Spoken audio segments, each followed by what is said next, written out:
Direct from Foxborough, Massachusetts, the gem of Norfolk County, and taped at the studios of Foxborough Cable Access. It's Foxborough Central. And here's your host, Bob Hickey.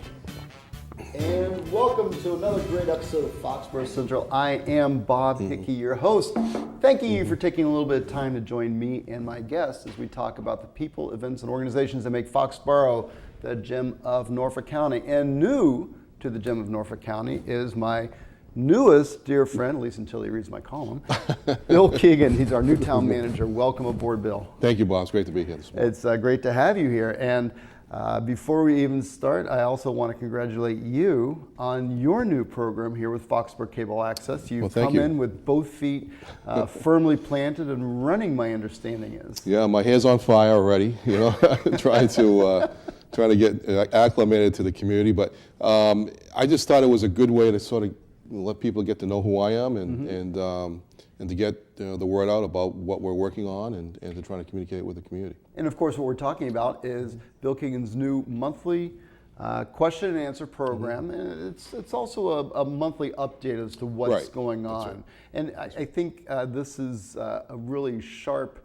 opportunity for us to share with folks at home, but also to talk about your background, where you come from. And I know so many people say, well, we're excited, we love having Bill here, but who is this Keegan guy? So what we're going to do over the next half hour is find out exactly who is this Keegan guy. That's right. So let's talk about the show. You came to us from Dedham as their town manager for many years. How long were you in Dedham? 12 years. 12 years.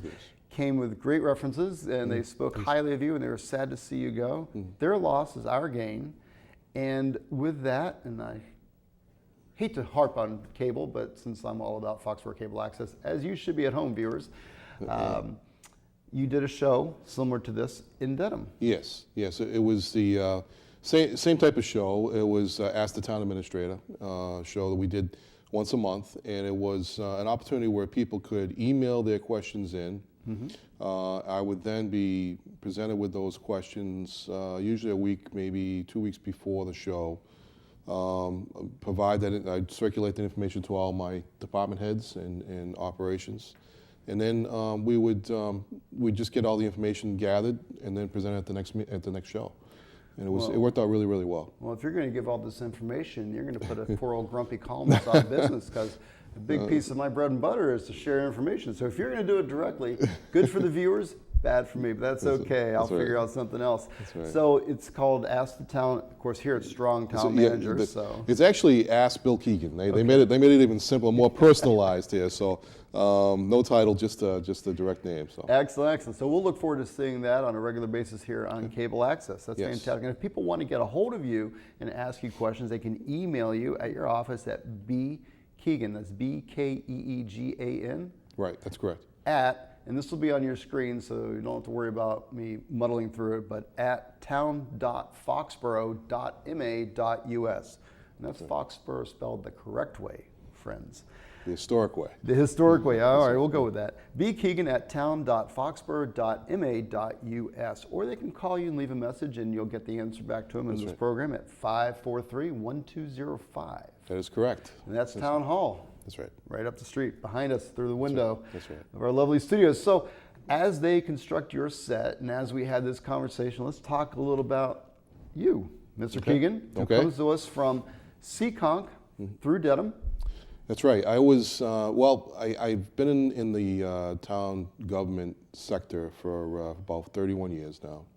I reside presently in Seekonk, though I grew up in Shrewsbury. And spent almost my entire career in Massachusetts, with the exception of 5 years where I worked in Hollywood, Florida. I was HR and Labor Relations Director for the City of Hollywood, Florida, back in the early 2000s. Actually, late 90s, early 2000s. And then made my way back to Seekonk. And you just hated having nice weather. It was, it was interesting. When I first went to Florida, my wife was not very happy with me because it was a major move to go south. About 1,500 miles south of where we presently were. She had never really strayed much out of Massachusetts, and so her family was obviously very close. And as was mine, but it was an opportunity for me to really grow my career. So I really needed to take that opportunity. So we went, and it was not an easy move. But then once we got there, it was really hard to come back, because it was, once we got back, we enjoyed the weather and missed all those beautiful snowstorms that we that we have here. We came back in 2002, and I took the job of town administrator in Seekonk. Well, as a town administrator in Seekonk, you got to enjoy a snow budget, but you lost the opportunity to deal with alligators. So there's always a there's a nice trade-off there. Yeah, it was interesting because when the people talk about snowstorms and how bad they are here, but the one thing that scared me a lot were the hurricanes in Florida, and because there's really nowhere to hide, in a hurricane, and it was when I first arrived in Florida. I arrived the same week as Hurricane Andrew, which was quite an adventure, and I'd never seen devastation like that before. So it was a little disarming at that point, because there was a lot of people who lost their homes, a lot of damage that was it took years to recover from that. But it sort of put things in perspective for me that snowstorms, I'll take a snowstorm any day compared to a hurricane like that. That's probably a good message to send, that no matter how bad it seems, somebody else always has it worse. It's always worse, that's correct. So with coming back to Massachusetts, and you say you've been in the industry, we'll call it the municipal services industry, for 31 years. Right. How did you get interested in community service like that? Well, it was interesting. I come from a family of public servants. My father was a police officer and a firefighter. My wife's father was a firefighter. A lot of my uncles a state trooper, and and a lot of them served in the public sector for years. I never really thought of it much, to be honest with you. I went to college, graduated from Westfield State back in 1981, and then went to grad school to get a master's degree in regional planning. And that sort of got me involved in the public sector business. And my first job out of grad school was a town planner. I was at Millbury for about 15 months. It was the shortest move of my career, but it was a great job. It just I got a little frustrated with the planning side, because I could plan things but could never really implement them. So when the opportunity arose in Shrewsbury to go back to Shrewsbury, become an assistant town manager, I got to work with a gentleman who had been in the business who actually stayed in the business for over 40 years as town manager in Shrewsbury. Terrific guy. Was my mentor for many, many years. And then I moved I took that job and stayed there and learned a lot about the business, and then grew my career from that point forward. But it was a great learning experience going back from that. And then making that transition was easy, because having the planning background really allows you to understand a lot about development. And then when I spent the time in Shrewsbury, I got to know a lot about the personnel side of things, collective bargaining and general administration. And so when I went on to my next roles, I actually knew a lot about government in general. So I was able to really understand all the interactions of the various aspects of government. And it worked out really, really well. When I went to Florida, it was like a bit of a culture shock, because I went from a community that I was working in Wayland at the time, took the job as Director of Human Resources and Labor Relations, went from a community that was about 1,600, maybe 15,000 people, to a place of 175,000. And went from an organization that had maybe about 100 employees up to 1,500 employees. So it was a huge culture shock for me to go to that level of organization, but it was really a real learning experience for me as well. I worked in a city in government, was a mayor, city manager, and in a city council, so it was a whole different approach. But it was really quite interesting for me. Well, I was going to ask about that, and working in all these different locales, you've experienced the different types of management structure or elected government structure. And now that you're here with the 5 selectmen, here in Foxborough, and open town meeting, how do you feel that is? Do you think that's modern? Do you think that's archaic? Do you think that's good, bad? How do you feel about it? Well, the thing about New England is that we're very traditional in our approach to government. In fact, it's the oldest form of democracy in the world, right here in Massachusetts, with the 5-member Board of Selectmen open town meeting.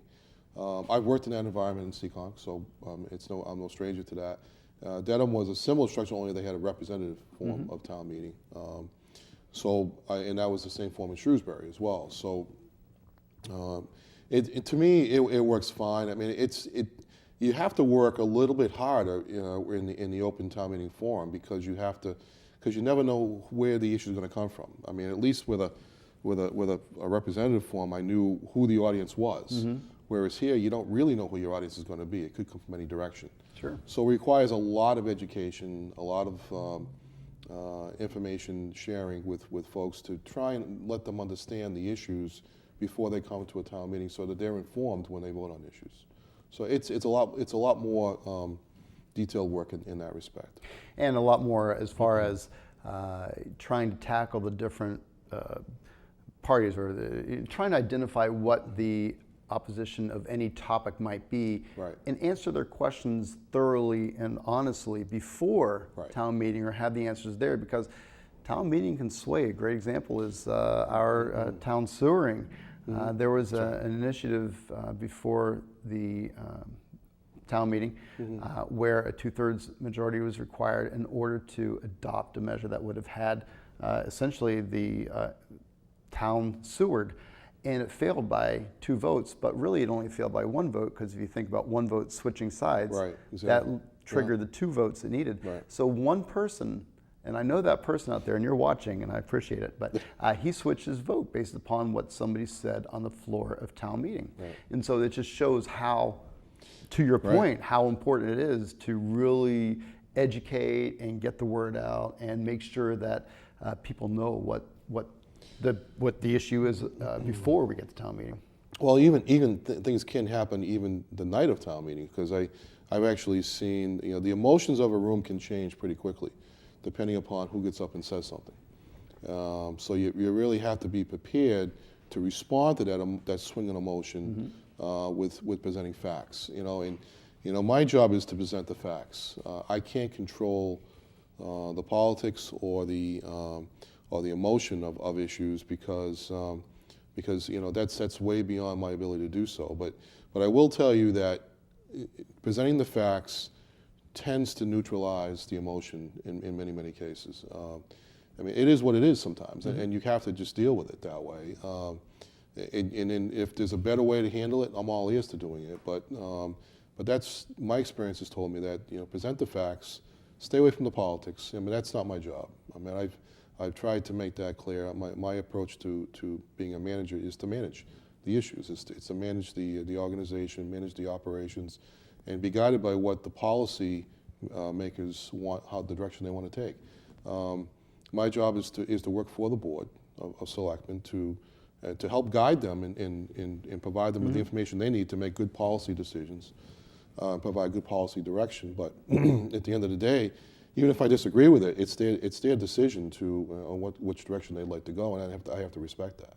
Well, that's a fantastic approach, and I'm sure that it'll be well received here in Foxborough with our recent history of turmoil in the corner office. I think we will leave it at that and just really enjoy having a fresh beginning. And I think that's what a lot of us in town are looking for, is a fresh beginning. And with any new beginning, there's initiatives, projects, things that you want to accomplish. And I also want to talk about family. I want to talk about so much. We only have such a short period of time here. Let's see what we can do. We'll do the best we can. We'll do fast, rapid fire. That's right. Fire. There we go. Okay. All right. Things you want to do. Go. Well, the first I'd like to do is first I need to get to know the community, and I've been doing that as much as I can. I try to be everywhere. Even this past weekend, I was at the concert Yep, at Foxborough at Gillette Stadium. And it was great to see you up there learning about the nuts and bolts and the operations. I think that's so important. It's a major venue, that and Schneider Electric and Greg's, the Spear properties. Those are our 3 major taxpayers here in town, and that's a huge operation up there on Route 1. It is, and it's something I really need to understand better, because I've never worked with a venue of that size and magnitude in my backyard. So I had experiences working with a stadium venue with Seekonk Speedway, much smaller, obviously, a fraction of the size of the stadium. But it presents similar issues. You similar have types events, of issues. you That's have right. traffic, you have alcohol consumption, you've got crowd control, you've got public safety. You also have their needs. They're a business, and they want to generate revenue because they are in the business of growing their business, and too much regulation squashes their ability to operate, and that's a tough push-pull. It's a difficult balance. It's a very sensitive balance that has to be struck, because my role is to assist the department heads, the public safety personnel, in managing the public safety needs of the community. We're responsible for the licensing of those venues. The Board of Selectmen issues those licenses. I'm there to make sure that those license conditions are upheld. And it's really important that we continue to work together, because we recognize that's an economic engine for the community to a degree, and I've always been a big proponent of business, but not at the expense of the quality of life. I mean, that's really important here. So we have to make sure that we balance those kinds of things, and I think we can do that. I mean, I know that my predecessor had a difficult time with some of those challenges, but it's okay, because we have different styles. I mean, his style was different than mine, and my style has been successful. It has worked for me in other communities, and so I'm going to continue to use that kind of approach here, and hopefully it'll be just as successful as it was in other places. Well, I hope you find that the people here in town are supportive, and also I know from personal experience in my time up at Town Hall that the department heads, particularly public safety with Ed O'Leary, are just quality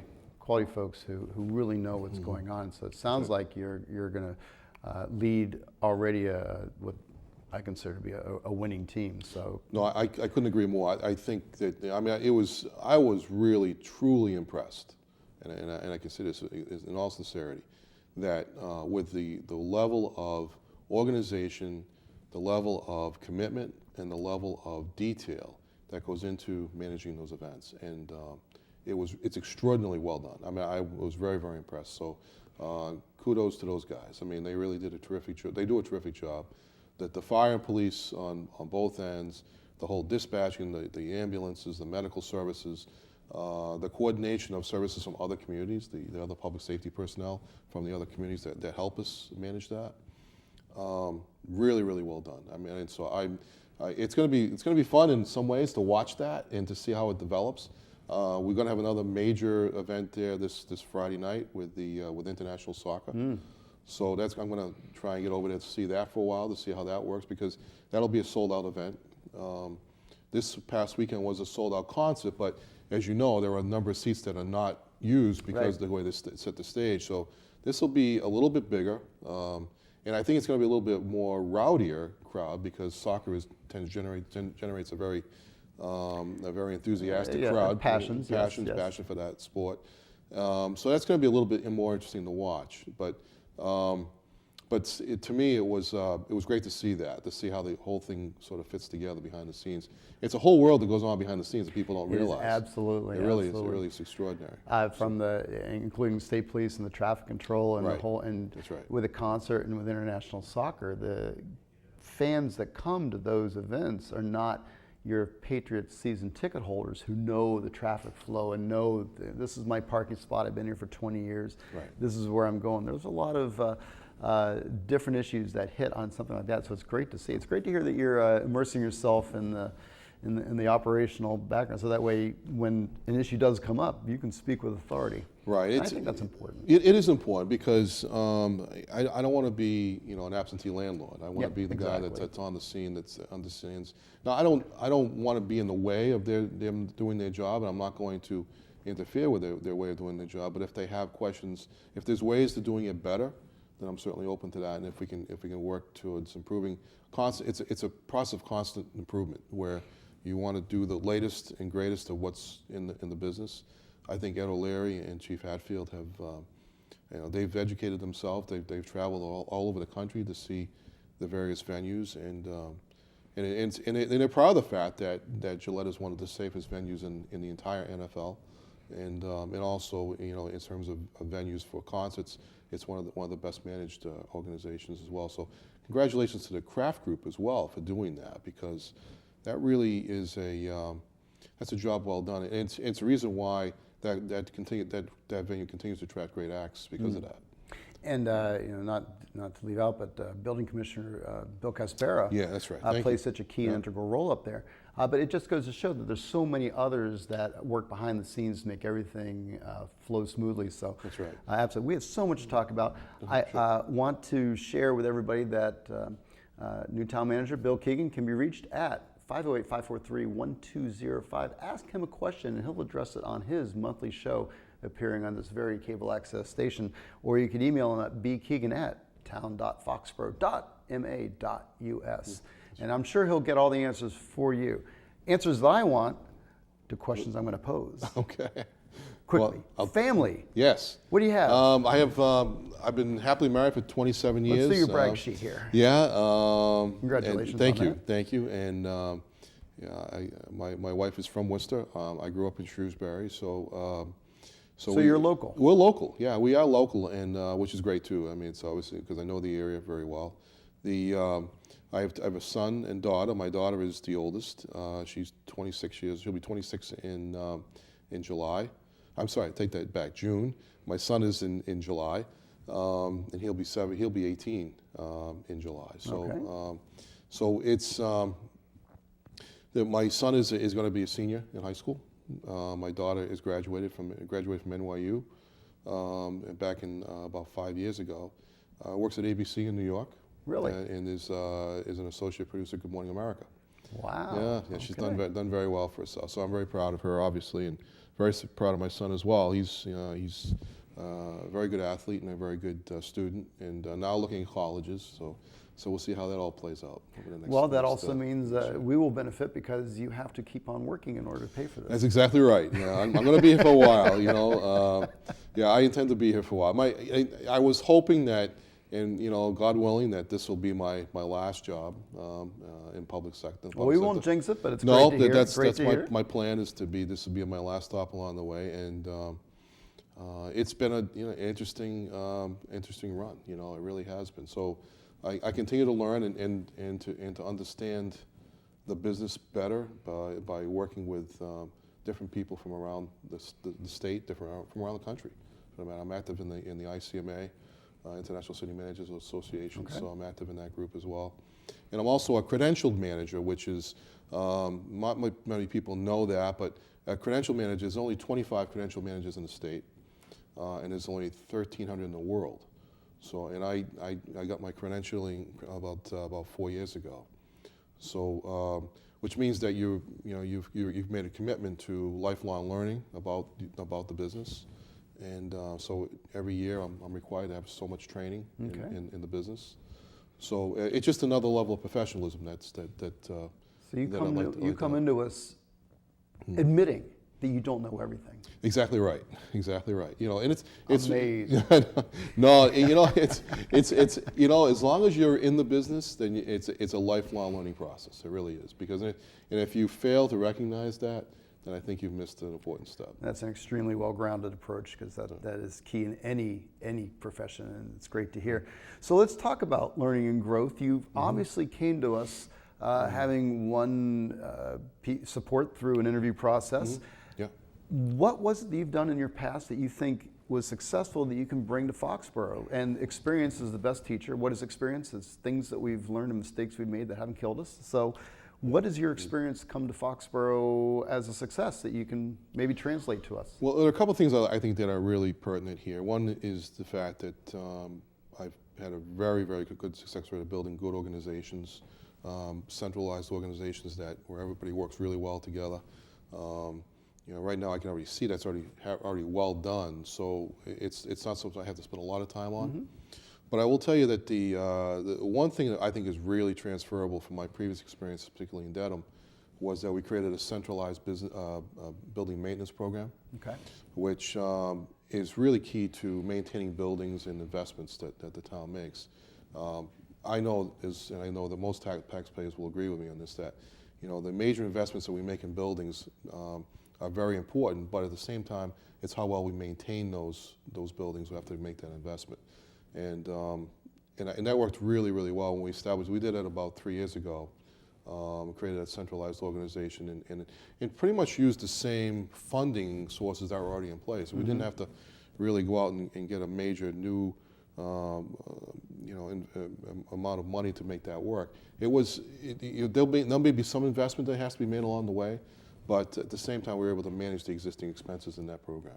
Well, that'll be welcome, I'm sure, because that's one of the biggest complaints. And of course, the 600-pound gorilla in any room here in Foxborough is our town hall. And one of the criticisms is that, well, we can't maintain our current building, so why should we give a new building that is just going to not be maintained and fall into disrepair 25 years down the road? And there's some legitimacy to that argument, but to that, to the counter of that is that the way Massachusetts is structured with the Proposition 2.5 tax limitation for your increases on property tax, there's not a lot of reward for taking an existing revenue stream and streaming it into a maintenance program when you can simply do a tax override through a ballot initiative and then get the funding for a capital improvement project or a major infrastructure build.